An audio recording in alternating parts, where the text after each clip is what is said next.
Sebenarnya kalau kita lihat, langkah-langkah yang dilakukan oleh pemerintah dalam hal regulator seperti OJK dan BI yang kemarin baru dikeluarkan, yang di mana setiap penurunan indeks sebesar 5% akan ada suatu penghentian selama 30 menit, kita kira itu menjadi suatu langkah yang cukup preventif ya untuk memitigasi resiko penurunan yang cukup dalam gitu.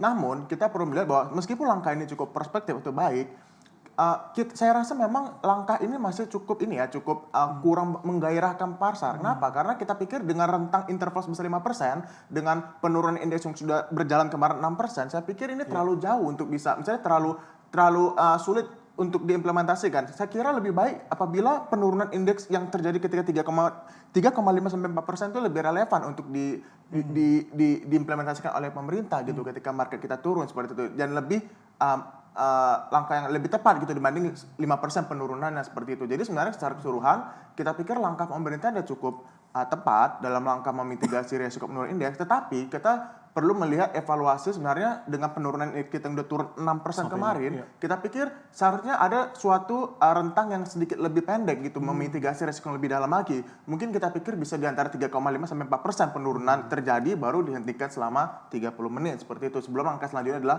10 sampai 15%, maka market itu disuspend seperti itu. Nah, ini menarik perspektif dan kalkulasi dari seorang equity analis. Ini lebih rendah lagi untuk rentang dari persentase berapa harus di halt atau ditahan 3,5 hingga 4%. Ini kan Wall Street juga mengeluarkan kebijakan di Amerika Serikat untuk stock market ketika bergeraknya liar, kemudian ada significant drop, langsung di halt terlebih dahulu. Ini kalau kita bandingkan, idealnya 3,5 sampai 4%. Kalau kita bandingkan dengan kiblat stock market kita di Wall Street seperti apa sih halt versi mereka, dan di persentase berapa mereka harus di halt tradingnya?